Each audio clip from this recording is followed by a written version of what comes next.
මං කලින් වීඩියෝ එකේදී අපි කතා කරා එල්ලෝරා ලෙන්ස් සංකීර්ණය ගැන. ඒ වීඩියෝ එකේ මං කියලා තියෙන විශේෂම ලෙන මොකක්ද කියලා කෛලාශ නාථ දේවාලය.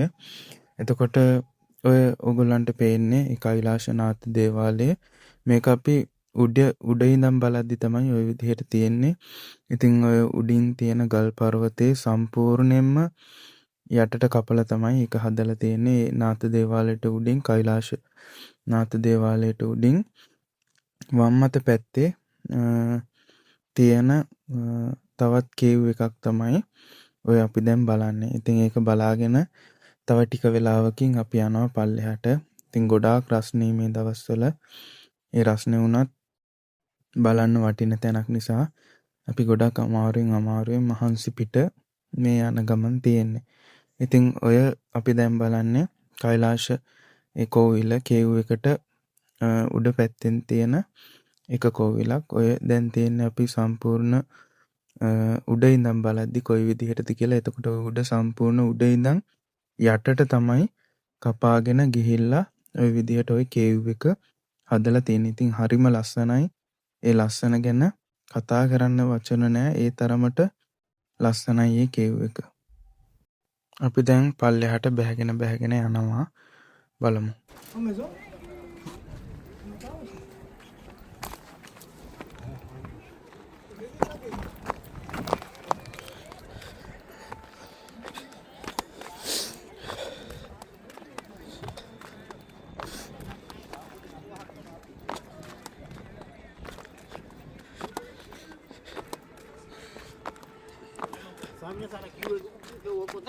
නෑ අර යටින් යන්න තියෙන්නේ. උඩ යන එක නම් තේරුම් නැහැ. ඔව්. ඒ වුණා. ඉතින් යට එක තමයි කෛලාශ ඒක තියෙන්නේ. ඔව්. උඩින් බලන්න පුළුවන්. උඩින් බැලුවා ලස්සනයි. ඊයේ හැබැයි උඩ අමාරුයි ඈ. එන මෙහෙන් යා. නෑ වැදගත් එක උඩ නෙවෙයි එහා තියෙන්නේ. උඩින් බලන්න පුළුවන් එච්චරයි. පුළුවන් යා.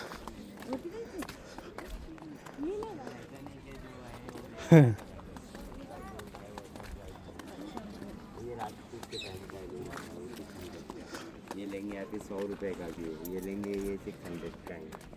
ये लेंगे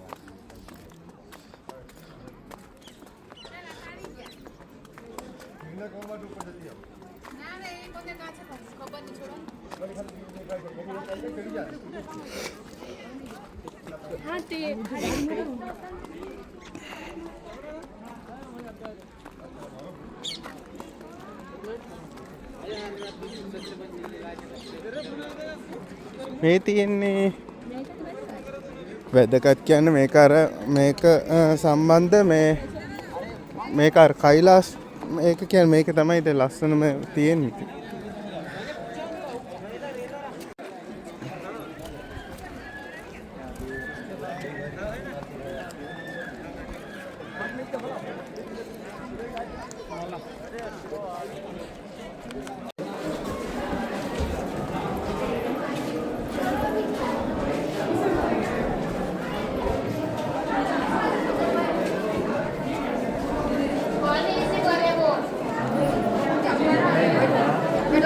ඉතින් ඔය විදිහට අපි කෛලාශ කෝවිල ඇතුළට ආවා.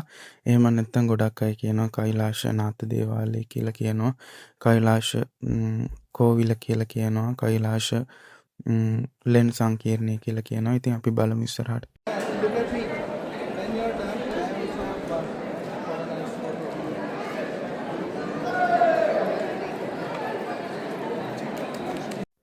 එතකොට මේ විශේෂයෙන් ගත්තොත් එහෙම මේ කෛලාශ නාථ දේවාලය එහෙම නැත්නම් මේ කෛලාශ කෝවිල එහෙම නැත්නම් කෛලාශ ලෙන් සංකීර්ණය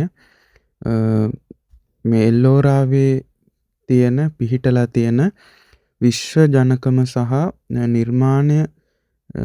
නිර්මාණශීලීන් අතර උපරිම තැනක් දීලා තියෙන 16 වන ලෙන තමයි මේ කෛලාශ නාථ දේවාලය කියන්නේ. එතකොට තනි පාෂාණ නිර්මාණය කරලා තමයි හදලා තියෙන්නේ. මේක තමයි ලෝකේ තියෙන තනි කළුගල් පර්වතයක් ඉහළ සිට පහළට හාරමින් නෙලලා තියෙන විශාලතම වාස්තු විද්‍යාත්මක නිර්මාණය වන්නේ මේක. එතකොට රාජවංශය ගත්තොත් එහෙම ක්‍රිස්තු වර්ෂ 8 වන සියවසේදී රාෂ්ටකූට රාජවංශයේ තමයි කෘෂ්ණ රජු විසින් මේක කරලා තියෙන්නේ. එතකොට විශේෂතා ගත්තොත් එහෙම ශිව දෙවියන් වැඩවසන කෛලාශකූට පර්වතය සංකේතවත් කරන්න ඇත් රූප අපි දැක්ක මේ වීඩියෝ එකේදී ඇත් රූප හින්දු පුරාණ කතා සහ අලංකාර කුළුණු රාශියක් මේ ගල් වලින්ම නිර්මාණය කරලා තියෙනවා. ඉතින් ඒක තමයි විශේෂත්වය.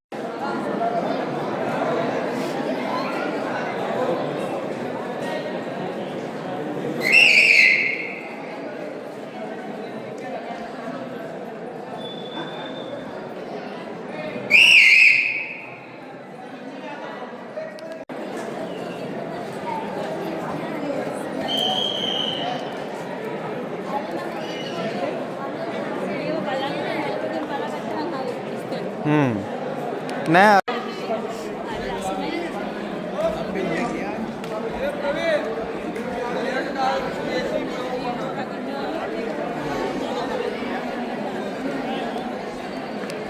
අපි දැන් ඔතනින් ගිහිල්ලා උඩ තට්ටුවට යන්න හදන්නේ. මේක තට්ටු 3ක් තියෙනවා මේ කෛලාශ කෝවිල. තට්ටු 3කින් සමන්විත වෙලා තියෙනවා.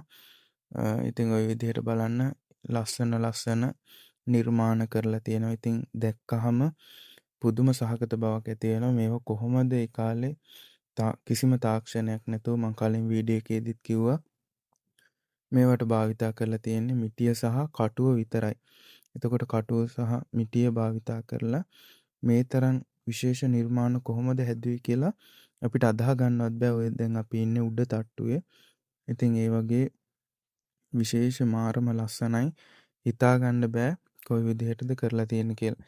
එතකොට මේකේ නිර්මාණශීලීත්වය ගත්තොත් එහෙම මේ දේවාලය නිර්මාණය කරන්න ටොන් ලක්ෂ ගණනක ගල් ඉවත් කර තියෙනවා.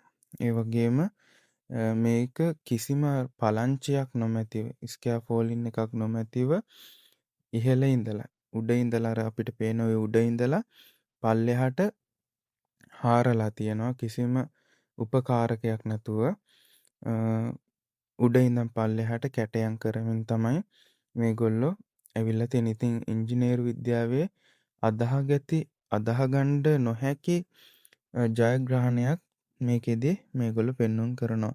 ඉතින් අපි ওই විදිහට දැන් උඩ තට්ටුවට ඇවිල්ලා ඉන්නේ.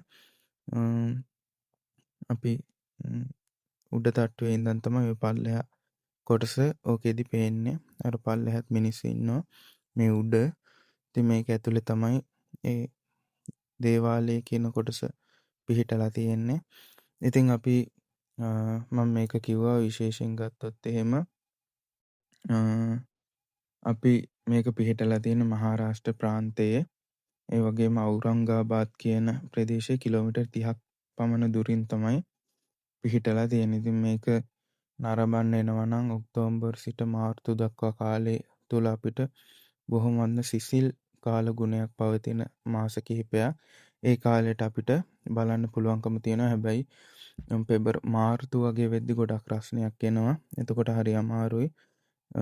නැත්තම් සාමාන්‍ය ඔක්තෝබර් නොවැම්බර් දෙසැම්බර් ඒ කාලෙට සීතලක් තියෙනවා. ඉතින් ඒ කාලෙට බලන්න පුළුවන්. අර ඉන්න කට්ටිය උඩ මේ අපි පල්ලෙහා දෙවෙනි එකේ ඉන්නේ. ඉතින් ওই විදිහට උඩට යන්න පුළුවන්. ඉතින් ඒ තට්ටු හදලා තියෙන්නේ කළු ගල් වලින්ම තමයි නිර්මාණය කරලා තියෙන්නේ. ඉතින් ওই විදිහට තමයි කෛලාශ කෝවිල ගැන කෛලාශ කේව් එක ගැන අපිට විස්තර දැනගන්න තියෙන්නේ. ඉතින් අපි පෙබරවාරි 28 සංචාරයට ඇවිල්ලා දැන් අන්තිම දින කිහිපය ගෙවිගෙන යන්නේ. මේ වගේ ස්ථාන නැරඹීම සඳහා අපත් සමග සම්බන්ධ වෙන්න දහම් මරණ ටුවර්ස්